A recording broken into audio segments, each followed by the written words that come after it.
Look who pulled up for a catch-up. It's really here from 947 Afternoons. And if you're here, it means you've got taste. Go ahead, enjoy the moment you missed. But don't ghost me. Weekdays, 12 to 3 p.m. on 947. I'm loud and way more fun in real time. And yeah, there's more audio magic waiting for you right here on Prime Media Plus. It's all the stories that matter and the people behind them. You're plugged into Your Story on 947 Drive with Thando.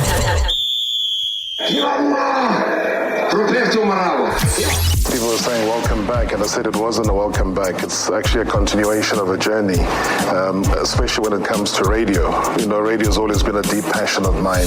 Don't be apologetic about your talent. It might be within sport, which we all see and people see and traditionally have always seen to be a male-dominated one. It isn't.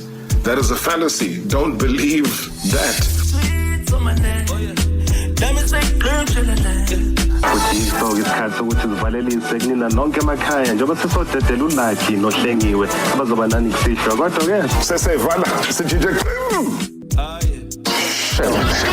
Coming up. Come on.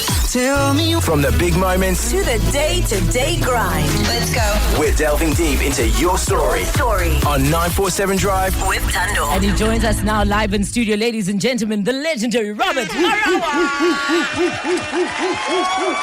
Welcome. Should we say siyayivula sisi gqim? Asmane seyivale. You know, let's just end it before it's even started. No, we can't do that. Let's talk about gqim shelele. Let's talk about madluputhu. In fact, let's start with that because you gave yourself that nickname. Yes, I did. Because I was actually tired of giving other people nicknames. So that's what always happened, you know, SABC and Top Sport. I always believe that people deserve nicknames. I think that's the footballing culture where all the greats had nicknames. So I would give out, you know, revive Sporo Mangena, Sporo, not just Mike Mangena, Deshi Baktawa, called him Usjumbana. You know, so it was just a case of now, what about you? Yeah. So Tinage, who grew up in the farms, it was important to go back and say, oh, at home, what did you enjoy eating? Upothu. And then all you say is then welcome. Yeah, so every time I introduce the show, you know, Soccer Zone, it'll be like, you know, welcome to Soccer Zone with me, Umadluputhu. Okay. But was that, sorry, Umadluputhu was also a TV character at some point. No. So that's the thing. I said to Chico Twala when I saw him, Yes. I said, you guys stole that name. Okay. So it was stolen from you. So it was because the gentleman who had the teeth Yes. of Madluputhu, he had done an interview on Drum Magazine. And he had actually said in that interview that the name was derived from the name that I was using as my nickname. Wow. So then they went and, you know, clapped all the money that they did. And gave you nothing Wow. for it. Yeah, no. But I did challenge Chico face to face. And I said, hey, boss, listen, in life you don't just do these things, you know, but we said it very jokingly. I mean, I didn't want anything from that. So I'm happy that the series or whatever you want to call it was a success and people enjoyed it. And you always want to challenge people. Like you're not afraid to challenge. Is that from your law background? No, Do you think? law. Jeez, I'll be making lots of money if I was a lawyer now. I think every time you switch on your TV, there's some legal case or another. No, I don't think so. I just think people should be challenged. Why not? You can't just listen to people and agree and move on. Yeah. So my background is that ask the questions, you know, take it one step further. And if you find that you find yourself in a bit of a corner, then you can find your way out. So for me, it really is exciting to challenge people. Was it from where you grew up? Is it the people around you? You grew up with very powerful people. Your grandfather, for one, was a very powerful man. You know, a bishop, a very highly educated man. Is it being surrounded by those kind of people that inform who you then become? Well, I tapped a lot into him. I mean, he was born, 1905. So when he passed away, he was like 85. He was, like you say, a bishop in the Anglican Church. And when he retired from being a bishop, then he became a speaker in the KwaZulu Legislative Assembly. So, yeah, I mean, he was always surrounded by National by chairperson greatness. of the IFP. That's a big deal. Like, that's your grandfather. No, I I had no can't tell idea. you what my grandfather was doing in those times. I don't even know my grandfather, so. So, and I mean, a lot of people also wonder where you come from. I'm sure from varsity days, you heard you were Zimbabwean. To this day, people think you're from Zimbabwe, but your father is a Motswana, your mother is a Zulu woman. Can you speak Tswana?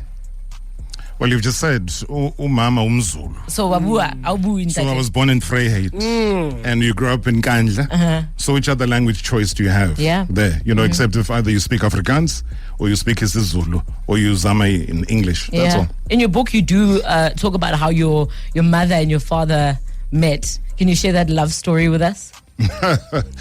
I mean, here's a man who, he loved golf. My dad was a caddy and, lived in Flax in Joburg and had headed down to KZN. My mom was a nurse, King Edward Hospital, epaulets and everything else. Gorgeous, I'm sure.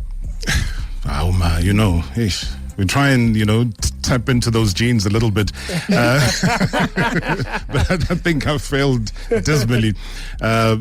So they met, and I don't think a trip back to Klakstop was around the corner. So he stayed, stuck around, and that's how we eked out an existence on the farm in Kandla, which my grandfather played a big role in terms of making us acquire, and then we just built a family and a life there. And the shop, there was a shop. Yeah, a trading store. You don't make it sound like it was some mall, Maponya Mall. But we're trying to figure out how they afforded Hilton College during like apartheid era. You work hard. It's like, I get when people say AKA went to St. John's or whatever. I'm like, but Robert Marawa went to Hilton during that apartheid. Long ago. He was in Hilton. That's wild to me. Yeah. No, that's why I'm saying that we all played our part when it was school holidays. Then we went back home. There was no holiday.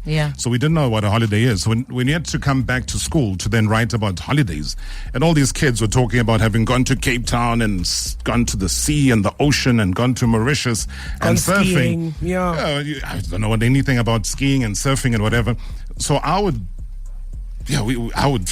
figure out a story. But all we did was help out in that particular shop. So when the bread comes through, you're the one that's putting it in those see-through packs, and you're the one, putting the prices on the koo and tin fish and everything else. So that was holidays for me. But additionally, your mother would save sports games for you to listen back to when you'd come home from the holidays. Is that where then the love for sports started? It was, and shame, and what a great lady she is. All 89 years of can we her. get a round of applause? Come That's on. 89 years Come old. on. Yeah. No, so I really dedicate a lot of my interest because we had no access. Because before you guys talk about this wonderful school, which was high school, which was 5 years. There was Little Flower. I was Little Flower before then. A very tough school.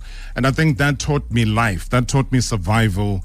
But in the back of my mind, I also loved football. So I didn't know what these characters looked like because there was no television.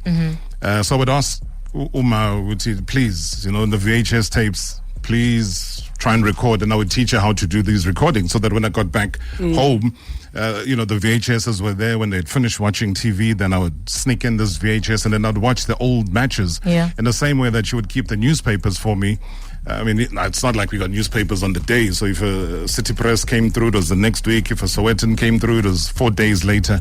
But we always just tried. Reading was a big part because my dad, he knew that he didn't have a formal education per se, but he loved reading. He was a very worldly person and he understood things. My mother still, till today, is a reader.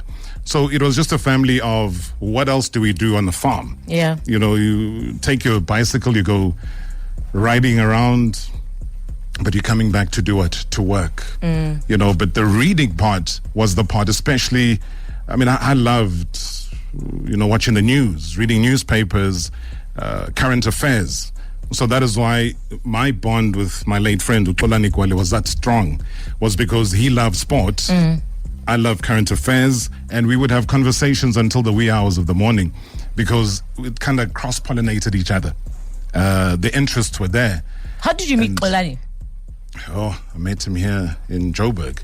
But I also, so he was doing the news on SABC. I was still doing sport on SABC. And we just hit it off. Umkaya, there's this guy who speaks wonderful isiZulu and is also able to switch it up, and he does English as equally efficiently. And I mean, we just had a beautiful bond, a brotherly bond where he would come to me for advice and say, listen, I probably have never said this before, but it benefited where we are now at Prime Media. But he came through me and said, listen, Power FM, they've approached me to go there and join them for the talk show. What should I do? Because, also there's an interest from 702. I just said to him, boss, listen, no discrediting any other station. You love your current affairs and you love talk shows. Which one makes sense to you? So you said 702. And I said, that's where you're going to go. And look at you now at 947. Well, he's not here now to see the fact that we could have shared the same floor. So that's the sad tragedy about, life and how things turn out. It would have been great because he really, really loved his job at 702. We're in conversation with Robert Marawa. If you've got any questions, give us a call. We're in conversation with a broadcaster, a storyteller, a media powerhouse whose voice has echoed through World Cups, Derby nights, and some of the biggest moments in African football history. The one and only Robert Marawa joins us this afternoon. Question, does this song mean anything to you?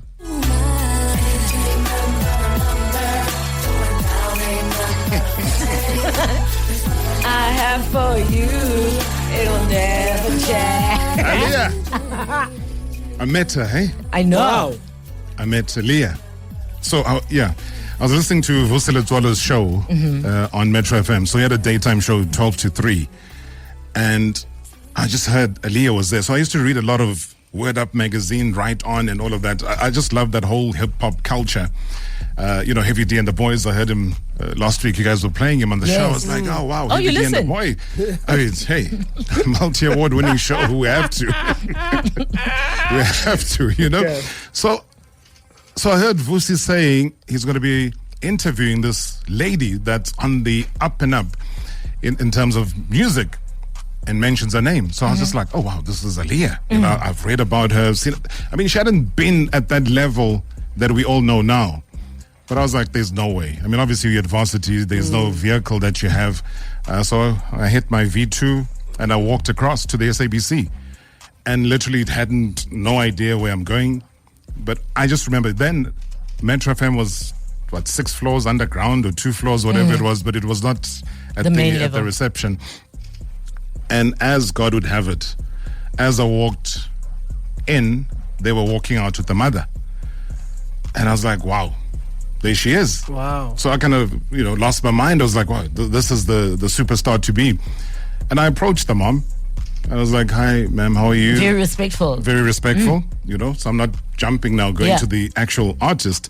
I'm like, I'm a big fan, and I gave the whole shebang about her and everything else. Can I have an autograph with her? Because then obviously there were no selfies, there was no cell phones, there was none of those things. And she was like, yeah, of course. And then she calls her through. And then I'm just like, okay, but where's she going to sign? I don't even have a piece of paper. So the only thing I found in my pocket was an ATM slip from Nedbank. So that's the only little piece of paper that I had. We got a pen from the security, and she signed on the back of that ATM slip. And she did it without a fuss. Yeah. And somehow when I moved house, I lost it. So I kept it for the longest time. Where did you keep it? Well, I kept it at home. It was like in one of the frame. Oh, did you frame the actual slip? No. Oh. I mean, where was I going to get money to frame a slip? I don't know. No, I just used press stick. Yeah. So something called press stick. Yes, I used that frame. Back in my day, we had press stick. We had press stick and Pritz. We still have press stick. There's some press stick. But that would be the very first time you walk into the SABC. Yes, it was, because I didn't know that I was going to come back again to do something called Auditions. So that was literally the first time. I was on, not advice of Vusile Tswala, it was just on hearing him say that by chance. And I just decided, hey, at the next lecture, we'll see you another time. I'm heading off to find this SABC. Yeah. Before we talk about the actual audition, in your book, you speak about a lady who was on she was on the advert of soap. who you admired for a very long time. You're in love with her. And then you went to this audition, and lo and behold, there she is. Yes, she was there. And then what happened? Life happened. You have to tell everyone who hasn't read the book. Well, they must go read the book. Otherwise, what's the lady on I'll point? tell you. Who's So the lady on the soap? there was a lady on a soap that he was infatuated with. He went to the audition, and there she was in real life. Like just an advert of a soap. Yeah, like she was a model. Protex. Yeah, Okay. like a soap, like a Protex. Yes. And then do you want to complete the story? It's your story. You are saying it so beautifully. It's Anyway, like a story, yeah. He does his audition, and out he comes, and I think you were too scared to speak to her, but eventually you did. She then asked for your number, and then they met in Hillbrow Holiday Inn. No, stop it. So you read this book. And then you danced for the very first time in your life Wow, with the Protex lady. with the Protex lady. You know, I said it early on But before. you're promoting the wrong soap. Oh, which soap was it? No, I can't, because then it's going to be quite obvious. I was going to ask who the person is. No, I don't know. I have no idea. You don't know her name. Of course I do. But I'm just saying, how do I say this? Maybe they're driving in a car now and the family's there and there's car crash, and then the next It's thing... in the book, so she knows that No. I didn't mention anything that gives it away. Mm-hmm. Because the next thing, Msizi does a traffic update. And then she crashes. There's a car Okay, accident and fair the whole enough. family You know is what's crazy? wiped out. I was saying before you arrived, I was like, you know what? You're one of the few people that I ever fanboy over. You know, I'm a big fan of yours. I even said, I know you're a Zulu man, but I must say I've got a man crush on Robert Marawa. I'm sure there's lots of people in the world, in this country, who are obsessed with you. And you are like the guy. I wonder, just for everyone out there, what is your relationship status now? Like, where are we at? Are you in a committed relationship? Are you on the market? The soap lady's gone, obviously, so where are we now? We are at a stage in life where I fully love my family, and they love me back, and I love the world. Wow, what? What you should have got into politics. When did you realize you were good looking? Me? Yeah, because you signed up to be a model. And sure, Msizi's never signed up to be a model. But also, that's a great compliment Yeah. from you, yeah. Well, Msizi could have been. You digress. It's on you. When did you, was there a moment when you realized that actually... No, it was also just a chance thing where I think it was Sis Rose. Sis Rose ran Bon Models. And again, I'm just a student. And there's now an opportunity. So bump into Mum Rose and she says, listen, you'd be great to come in. So that's where all these auditions were coming through. Yeah. And I did my first ad. It was for SA Breweries. It was a castle ad. I appeared for a flash of a second, on television. But it was a big moment, and everybody gathered around the TV. Nang, phew, gone. You know how quickly those things happen. So she's the one who said, yeah, come and sign up for Bon Models. So I was Wow. like, what the hell's that? And that was also sort of an entry into Simunye, which, continuity presenters at the time were like the biggest thing. If you went to, that was the superstars. No, it was. What a life, what a time. Simunye presenters, obviously, when people don't understand what the concept was about, they had a relaunch of all the channels at the SABC. So it was around about 1996. So everything else that was, CCTV and whatever, TV 1, 2, 3, then became SABC 1, 2, 3. And, they brought Stevie Wonder and everybody else for the big launch. And then we became the channel, which was the funky ones, Nguni The language. hot ones. This was you, in fact. Well, I hope you're enjoying your viewing with us here on One. And right now, just a quick reminder that tomorrow night we'll be having a slight schedule change due to the soccer match between Bafana and Holland. But there's much more happening here, Robert. Iqiniso lelo Renee ngoba sebethelekile abafana baseHolland ikho-ke ngisho ukuthi sebaningi lo mdlalo uzoba unqophamlando we-Nelson Mandela Inauguration Challenge. Kanti uSimunye uzokulethela ukusuka nokuhlalo wawo lo mdlalo uzothokozisa iy'nkulungwane ezehlwele ezweni lonke jikelele kusukela ngo-7 o'clock ekhaya. So join us for great You soccer can hear action it's tomorrow that night. old because the Not sound to miss. is that bad. I know, it sounds like we're falling asleep. Yeah. We've been drugged or something. How did life change after the Simunye gig? Life changed within the Simunye gig. It was difficult to even just go to Carlton Center without having, I think that's where my love for caps came in, because you almost had to disguise yourself. You're a superstar with the sunglasses and the caps. Hey, Simunye was happening, man. Yeah. Let's not lie. There was a gentleman called Keith Pfeiffer. He was the one behind the marketing. He was the one behind those promos that we did, the shoots that we did. We went to Sun City, the Lost City. We did that whole... Those were extravagant because you guys would shoot pretty much music videos. Yeah.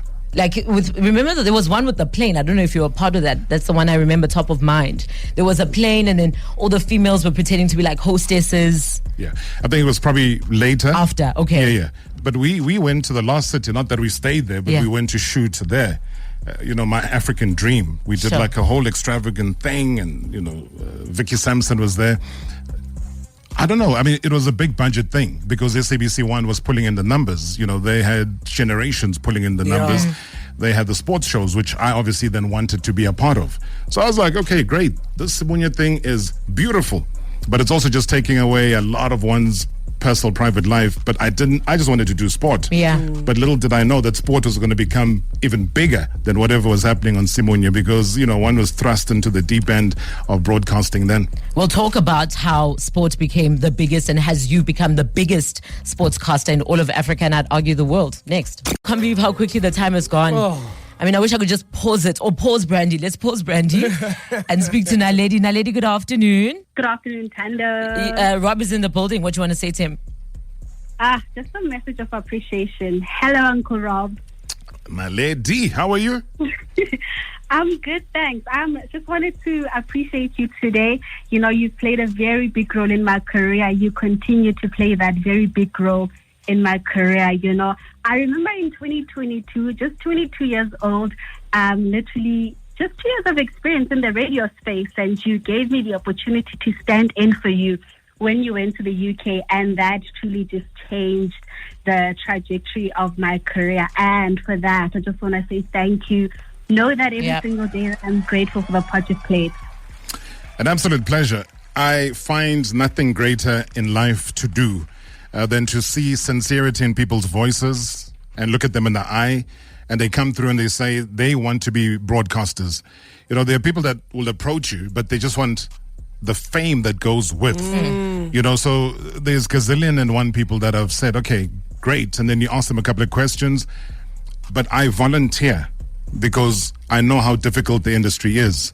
So I will put myself and say, I never had anybody to guide me. Everything has had to be a scrap. Everything has had to be a fight. Everything has had to be about you just working extra hard. So when a lady approaches and says, hey, listen, I'm doing a show and this is the radio station, and I go, I've been to a station in El Dorado Park, and because the gentleman didn't give me permission to mention his name, he works now for Kaya FM. Wow. But that's just who you are. I think even across the board, whether it's work related. You could be greeting a security guard at the door, and you'll greet him the same way you would have in Nelson Mandela, who you interviewed on Metro FM. How did that come about? Robert, you work too hard. So this is backstage now. I'm doing an MC gig for the President's Cup. So President's Cup is the major thing in world golf. So we're down in George. This is what's happening. There's George Bush Senior. There's President Thabo Mbeki. There's Tiger Woods. There's VJ Singh. There are all of these individuals that are there. So I'm on stage now. This is going global. And just as I was preparing to go on stage, then Madiba walks backstage with Zelda. And that's what he said, to me. And he literally just said, you work too hard. And I said, no, Madiba, please, compared to you, 27 years in prison, there's no way.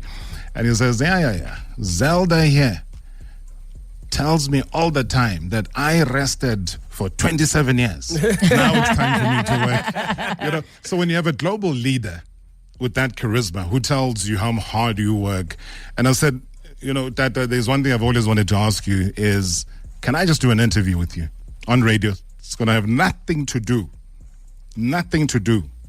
with politics. You're a former boxer, you love sport. Hansi Cronje case, when he was caught for that match-fixing saga, you were the first person that Hansi Cronje called. There was all sorts of Louis Late issues that he took you to court, so you were back in court again as president of the country. And I said, there's a lot that I can talk to you about. There's, speak to Zelda here. And it was done. maybe take her for lunch or something. Madiba was always that kind of person. So yeah, it happened, and he pitched up, and there was all sorts of people that came through to the foyer. And here was an entire Madiba coming in That's for incredible. 29 minutes. Madiba was correct, though, that you worked too hard. And, you found yourself having your first heart attack at 35 as a result. No sleep, bad diet, all these things that are contras for getting you closer to the end of life. And the day that I decided, you know what, I'm going to shake this thing off, I'm going to go to the gym. And that's the day I just sweated and sweated and sweated. And I was like, no, what's going on? And I got into the car, put on the aircon, reclined my seat. But still, the sweat was just pouring down. I drove myself up to the apartment where I was staying. And I just literally removed my clothes and plonked myself on the tiles because it was just that hot. And this thing was not going away. And I phoned my friend. And he says, listen, I'm going to call an ambulance for you. And the ambulance came. Long story short, I couldn't find my medical aid card. So that's why I always say to people that try and prioritize certain things. So my medical aid card was in my car, but my friend who was there couldn't find it. So the ambulance is parked there. It's not moving. Yo. So it's just like, So you dying there, but the ambulance is not where's the moving. medical aid? Where's the medical aid Are we card? taking you to Para or? Are we taking you to Sunning Hill? So, and literally, where I was staying was not too far from Sunning Hill. Sure. But we were going to head off onto the highway to Para. But thankfully, I remembered that my ENT doctor works at Sunning Hill. And then I said, Gary Allen is my ENT doctor. So then they searched and they called the office and they said, yes, it is. And that's how they got my medical aid number. Yeah. And then the engine started. And here we were off to the hospital. I mean, when he got there, the doctor was shocked. He was just like, straight to theater. So I was, and I've said this before, I was quarter to seeing Tupac. What does that do for how you then continue to live your life and how you perceive life? I can't imagine you'll come from a near-death experience and come back as the same person. You can't. That was crazy because they had to open that artery so that the blood circulates again. But it's just a journey of knowing how close you were to exiting this earth that kind of made life very, very difficult. So I really had to change a lot of things. The work was a major, major problem because I was dipping between radio and rushing off to Supersport to do television and, back and forth and trips and travels and big awards nights and big events internationally. And it took its toll because you finish after midnight. What are you doing then? You're eating junk. You're not saying, hey, can I have a salad and, There's no Kauai open that's 24 hours. No, there's none of that. So that ends up being your life. So I had to change a lot of those things. And then again, was it 2018? Then I'm like, let me go back again to the gym because I was not allowed to gym after that because they didn't allow you to do any cardio work. Then I joined a fight club in Bryanston. And guess what? 5 minutes before we finished that entire thing, I felt it. I was like... What does it feel like? It's the most painful thing. Sure. It's the most painful thing. I always say, and I use the analogy, you can take a knife, it can be a blunt knife. You can come and stab me a gazillion times. I'll be okay. But the pain of a heart attack is such that you cannot ignore it. So when I felt it at the fight club, I was like, this is happening again. I told the guys, listen, I have to go. I didn't want to tell them. I didn't want them to panic. I got in my car. I was like, there's Centre Mediclinic down the road. So I drove myself to a stage where I couldn't see if the traffic light is green or is it amber or is it red. Everything was very blurry. But I was like, I'm going to get to this hospital. And I did. I just parked my car in nonsense and I walked in. I was like, can I see a cardiologist? And the guy at the front, Shame, he's doing his job. He's like, let me see. Have you come here before? Oh, my goodness. I was like, listen, I've been here before, but can you just call the cardiologist now? Because I can feel it. So again, I'm not saying anything to anybody in my family. I think I phoned my sister, Nomvula, and she's the only one who knew. Because again, I didn't want to bring panic to the family. Because this has happened before. And if it's going to happen again, so that was heart attack number 2. But thankfully, again, thank God, the doctors did their magic. They were able to rescue me. So again, I had to keep away from the gym, just build a life around healthier options, more sleep. Yeah, here we are, 2026 on a multi-award-winning show with great legends like from we're and happy yourself. that you've made it, and you. I mean, over and above that, everything that you've gone through, you've spoken about attempts on your life. Now it's happened. You know, the thing is, people don't know what happens behind the scenes. You know, you kind of love sports, you do what I do, but it's also cross-questioning a lot of people that don't want to be cross-questioned. And then you find your life is now in danger, and guess what? Robert is back in ICU, you know, but this is not a heart attack this time, although publicly they said it was, but it wasn't. What do you think it was? It was an attempt on my life. Do you know by who? Yeah. I do.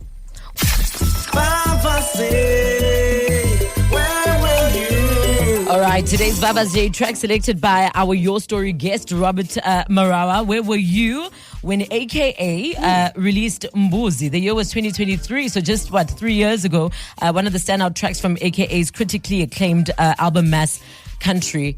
You had a relationship with AKA. Yeah, I mean, I think he loved the work that I did, and that's how we formed the relationship. And we would sit and talk, and he wanted to be on the Thursday Night Live show. He didn't want to be where the other guests sit. He says, no, I've seen this magic couch that everybody comes and sits on. I'm a musician, but I want to sit on that thing. And he did. And then, you're right. I mean, just as the news was happening, I went back, and it's one of those things where he had said to me, he's working on a song. And he had listened to my interview with Benny McCarthy when I was at Metro. And all he wanted was that interaction with myself and Benny. And then I remember sending him that on the 10th of January, 2023.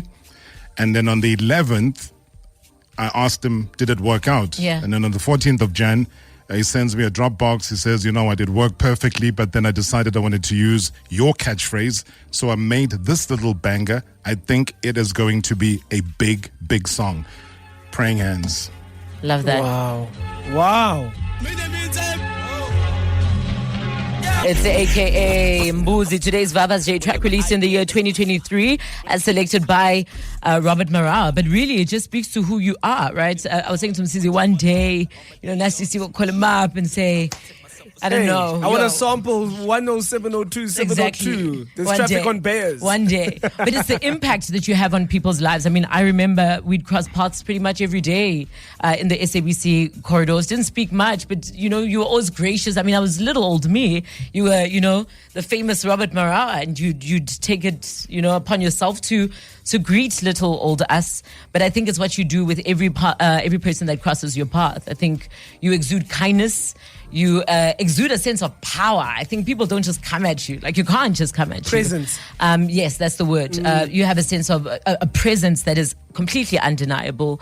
But I think what you've done just for the entertainment industry, for the sporting world, for those of us who come after you, who have watched you become the person that you are today, we want to thank you for your life. We thank you for your life. We thank you for lending your life to all of South Africa, and you remain goated Mbuzi, as AKA says. Ladies and gentlemen, Robert Marawa! Come on with Wait, it. hold on. Wait. Siyayivala City. I'm going to say that now because you guys did a drive time show on 5FM, right?